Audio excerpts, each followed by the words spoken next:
दुचाकीच्या धडकेत पदचाऱ्याचा मृत्यू तर दुचाकीस्वार गंभीर जखमी। भोकरदन तालुक्यातील धावडा गावाजवळ दिनांक 23 जून 2024 रविवार रोजी मिळालेल्या माहितीनुसार भोकरदन तालुक्यातील धावडा गावाजवळ अजिंठा बुलढाणा महामार्गावर रात्री दिनांक 22 जून 2024 शनिवार रोजी रात्री 10 वाजेच्या सुमारास एका पदचाऱ्याला भरधाव दुचाकीस्वाराने धडक दिल्याने पदचाऱ्याचा रुग्णालयात नेत असतानाच मृत्यू झाल्याची दुर्दैवी घटना घडली आहे।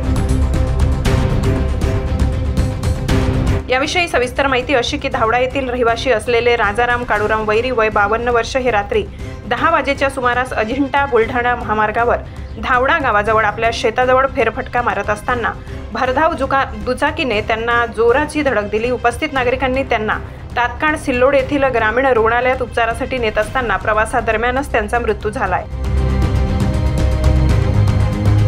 तसेच दुचाकीस्वार पंजाब भास्करराव सुरोशे राहणार धावडा हे गंभीर जखमी झाले असून त्यांच्यावर छत्रपती संभाजीनगर येथील एका खासगी रुग्णालयात सध्या उपचार सुरू आहेत। घटनेची माहिती पारत पोलिसांना मिळताच त्यांनी तात्काळ घटनास्थळी येऊन पंचनामा केला आहे।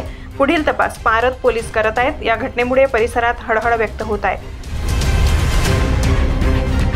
महाराष्ट्र माझा न्यूजसाठी भोकरदन तालुका प्रतिनिधी मजहर खान पठाण, जालना।